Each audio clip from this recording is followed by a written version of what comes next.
ছাত্ৰ ছাত্ৰীসকল পোনপ্ৰথমে মোৰ ইউটিউব চেনেলটোলৈ তোমালোকক স্বাগতম জনাইছোঁ। আজিৰ ভিডিঅ'ত আমি আলোচনা কৰিম সপ্তম শ্ৰেণীৰ গণিতৰ দ্বিতীয়টি অধ্যায় ভগ্নাংশ আৰু দশমিক নামৰ অধ্যায়টিৰ অনুশীলনী 2.1।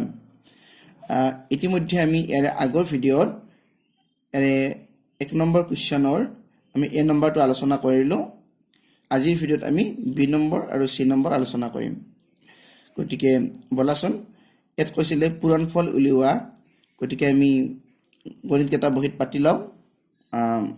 বি নম্বৰৰ প্ৰথমটো আছিলে 7/1 পূৰণ 9/1। আমি এই নম্বৰটো যিদৰে কৰিছিলোঁ এইটো ঠিক তেনেকুৱাই আমি এই লব আৰু লব পূৰণ কৰিম আৰু হৰ আৰু হৰ পূৰণ কৰিম। ঠিক আছে, ইয়াত হ'ল ওপৰে ওপৰে পূৰণ কৰিলে 1 1 গুণ 1 1 কিমান হ'ব, তলত 7 আৰু 9 পূৰণ কৰিলে 7 9 গুণ 63। এইটোৱে হ'ব উত্তৰ। নেক্সট 2 নম্বৰটো চোৱা 1/45 ইনটু 9/39 এইটো আছে। এতিয়া প্ৰথমতে চোৱা এইটো আমি কটাকটি কৰিব পাৰোঁ নে নাই। নিশ্চয় পাৰোঁ, কাৰণ 9ৰে 45ক যদি আমি কাটো তেতিয়াহ'লে কি হ'ব, 5 বাজ যাব। 9 1 গুণ 9 আৰু 9 5 গুণ 45। গতিকে ওপৰত কিমান থাকিল, ওপৰত 1 আৰু 1 পূৰণ কৰিলে 1 হ'ব আৰু তলত কিমান থাকিল 5 আৰু 39 পূৰণ কৰা। 5 9 গুণ 45ৰ 5 হাতত থাকিল 4, 5 3 গুণ 15 15 আৰু 4 19, অৰ্থাৎ 195/1। এইটোৱে হ'ব আনচাৰ। 3 নম্বৰটো চোৱা 15/4 15/4 পূৰণ 10/9। আমি এইটো কটাকটি কৰিব পাৰিম। 2ৰে যদি আমি কাটো 4ক 2 বাজ যাব, আকৌ 2ৰে যদি আমি 10ক কাটো কেইবাজ যাব, 5 বাজ যাব, কাৰণ 2 5 গুণ 10। তাৰ উপৰি 3ৰে যদি 9ক কাটো 3 বাৰ যাব, আকৌ 3ৰে আমি 15ক কাটিলে 5 বাজ যাব, 3 5 গুণ 15। এতিয়া আমি ওপৰত কিমান পালোঁ, 2 আৰু 3 পূৰণ হ'ব 2 3 গুণ 6 আৰু তলত কিমান পাম, 5 আৰু 5 পূৰণ হ'ব 25, অৰ্থাৎ 25/6 এইটো হ'ব আনচাৰ।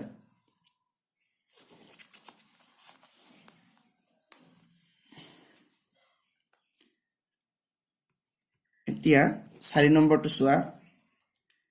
51/40 ইনটু 64/34। আমি এইটো কটাকটি কৰিব পাৰিমনে? নিশ্চয় পাৰিম। ইয়াত যদি আমি 2ৰে কাটো কেইবাৰ যাব, 2 3 গুণ 6 আৰু 2 2 গুণ 4। তাৰপিছত আমি 1কো যদি 2 দি কাটো কেইবাৰ যাব, 2 1 গুণ 2, বাকী থাকিল 1 14 হ'ল, 2 7 গুণ 14। তাৰপাছত আকৌ যদি 2ৰে কাটো 1 32ক, 2ৰে 32ক কাটিলে 16 বাৰ যাব, 16 2 গুণ 32, 1 যদি 2 দি কাটো 20 বাৰ যাব। আৰু যাবনে চোৱা 17ৰে 51ক 3 বাৰ আমি কাটিব পাৰিম। 17ৰে 17ক 1 বাৰ, 17 গুণ 17, 17ৰ লগত যদি আমি 3 পূৰণ কৰোঁ তেতিয়াহ'লে আমি 51 পাম। চাবা 3 7 গুণ 21ৰ 1 হাতত থাকিল 2, 3 1 গুণ 3 3 2 5 হ'ল। আকৌ কটাকটি যাবনে, 2ৰে 20ক কাটিলে 10 বাৰ যাব, আকৌ 2ৰে যদি আমি 16ক কাটো 8 বাৰ যাব, আকৌ 2ৰে যদি আমি 10ক কাটো 5 বাৰ যাব, 2 5 গুণ 10, 1 কাটিলে 4 বাৰ যাব। এতিয়া আমি কিমান পালোঁ, ওপৰত পালোঁ 3 আৰু 4, এইটো পূৰণ কৰিলে হ'ব 12 আৰু তলত পালোঁ 5। কিন্তু এইটো আমি কি পালোঁ, 5/12 হ'ল এটা অপ্ৰকৃত ভগ্নাংশ। গতিকে আমি এইটো কি কৰিম, মিশ্ৰ ভগ্নাংশলৈ লৈ যাম।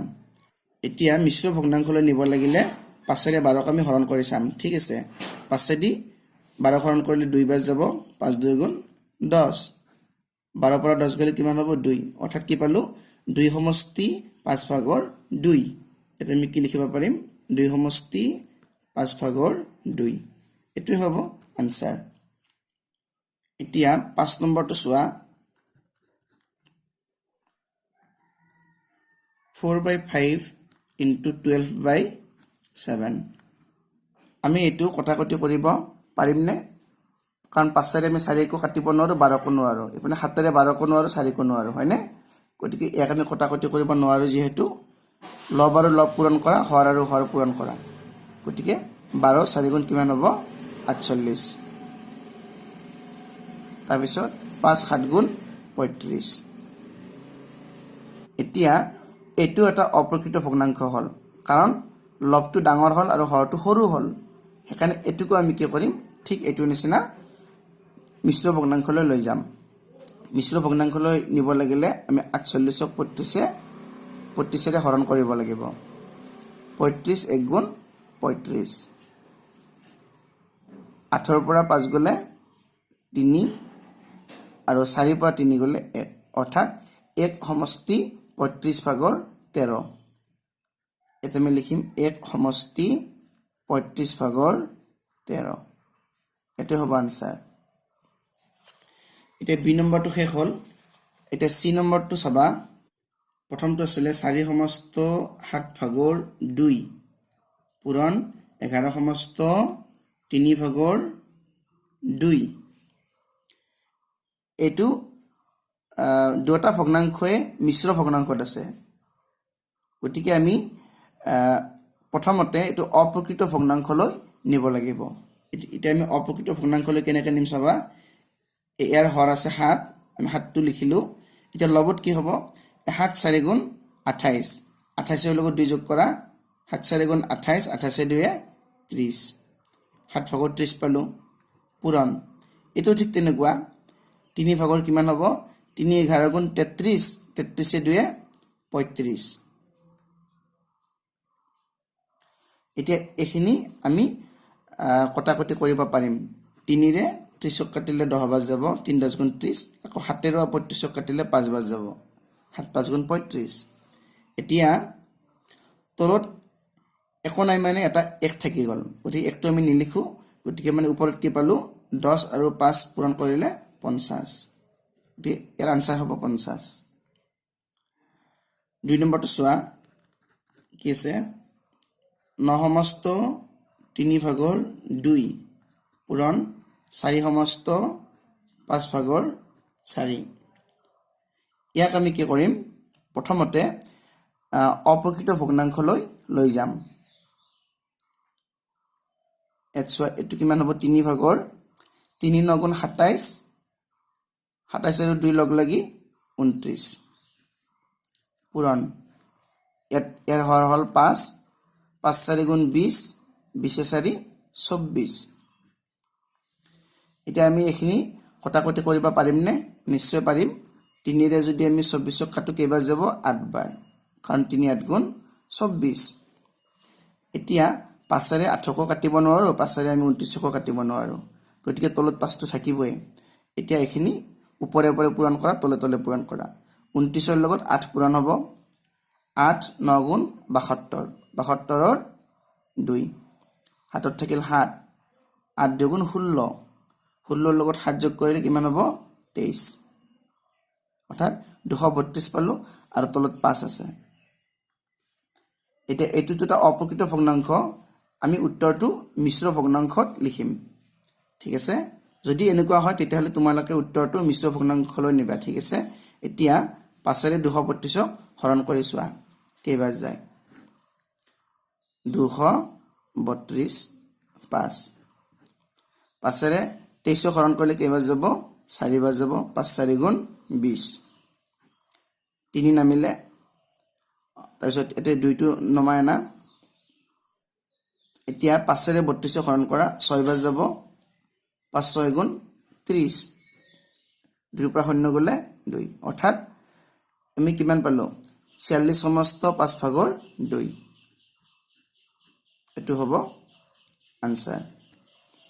এতিয়া নাম্বাৰ 3 চোৱা 5 সমস্ত 6 ভাগৰ 5 পূৰণ 6 সমস্ত 7 ভাগৰ 3 এই দুটা আছে মিশ্ৰ ভগ্নাংশত আমি প্ৰথমতে অপ্ৰকৃত ভগ্নাংশলৈ লৈ যাম ইয়াত হৰটো 6 আছে 6 5 গুণ 30 30 ৰ লগত 5 যোগ কৰা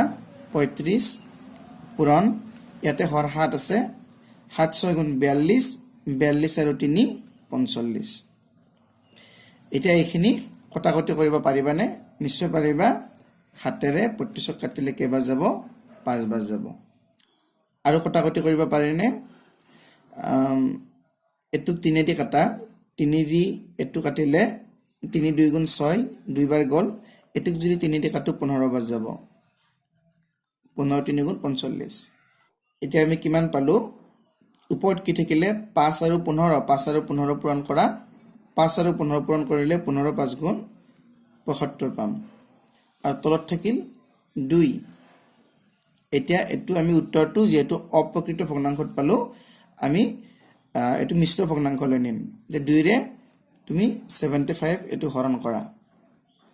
কিমান হ'ব 2 3 গুণ 6 7 ৰ পৰা 6 গলে 1 5 তো নমায় না 15 হল 2 ৰে 15 হৰণ কৰিলে কেইবাৰ যাব 7 বাৰ যাব 2 7 গুণ 14 5 পৰা 4 গলে 1 অৰ্থাৎ কিমান পালো 37 সমস্ত 2 ভাগৰ 1 এটো হ'ব উত্তৰ 4 নম্বৰটো আছিল 4 সমস্ত 8 ভাগৰ 1 পূৰণ 2 সমস্ত 11 ভাগৰ 10 এটো মিশ্ৰ ভগ্নাংশত আছে এটো আমি অপ্ৰকৃত ভগ্নাংশলৈ লৈ যাম এটো 8 ভাগৰ কি হ'ব 8 4 গুণ 32 32 একে 33 পূৰণ এটো 11 ভাগৰ কি হ'ব 11 2 গুণ 22 22 আৰু 10 যোগ কৰিলে 22 আছে 32 এতিয়া এখিনি আমি কাটকুট কৰিব পাৰিম নে নিশ্চয় পাৰিম 11 ৰে 33 কাটিলে 3 বাৰ যাব 11 3 গুণ 33 আকৌ 8 ৰে 32 কাটিলে 4 বাৰ যাব 8 4 গুণ 32 এতিয়া 3 আৰু 4 গুণ কিমান হল 12 ওপৰত হল 3 4 গুণ 12 আৰু তলত নালাগে কাৰণ যেটি একনে মানে 1 আছে একটো আমি নিলিখো এটো হ'ব আনসার 5 নম্বৰটো চোৱা 2 সমষ্টি 17 ভাগৰ 2 পূৰণ 7 সমষ্টি 9 ভাগৰ 2 পূৰণ 1 সমষ্টি 52 ভাগৰ 33 এটো আছিল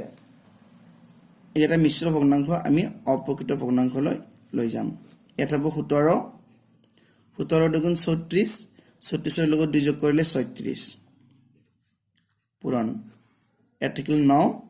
9 7 গুণ 63 63 আৰু 2 লগ লাগি 65 পূৰণ এটা আছিল 52 52 গুণ 52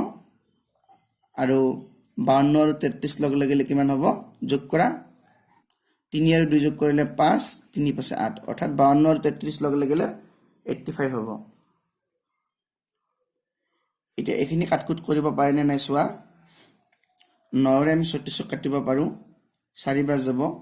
9 4 গুণ 36 4 ৰে আমি 52 কাটিব পাৰো 4 গুণ 4 এপিনে 5 কাটিলে 1 বাৰ 4 গুণ 4 1 বাৰ কাটিলে 12 হল 4 3 গুণ 12 অৰ্থাৎ আমি 13 বাৰ পালো তাৰপিছত 13 ৰে আমি 65 কাটিব পাৰো 5 বাৰ যাব 13 5 গুণ 65 আৰু 17 ৰে আমি 1 কাটিলে কেইবাৰ যাব 5 বাৰ যাব 85 হ'ব 5 7 গুণ 35 ৰ 5 হাতত থাকিল 3 5 গুণ 5 5 3 8 গতিকে আমি ওপৰত কিমান পালো 1 5 5 কিমান হ'ব 1 পূৰণ 5 পূৰণ 5 1 5 গুণ 5 5 5 গুণ 25 গতিকে আমি কিমান পালো 25 পালো আৰু তলত একনে মানে 1 আছে গতিকে আনসাৰ হ'ব 25 মৰমৰ ছাত্ৰ ছাত্ৰীসকল এটা ভিডিওটো ইমানে আছিল আমি পৰৱৰ্তী ভিডিওত কোৱেশ্চন নম্বৰ 2 ৰ পৰা আলোচনা কৰিম পৰৱৰ্তী ভিডিওত আকৌ লগ পাম এটা ভিডিওটো চোৱাৰ বাবে ধন্যবাদ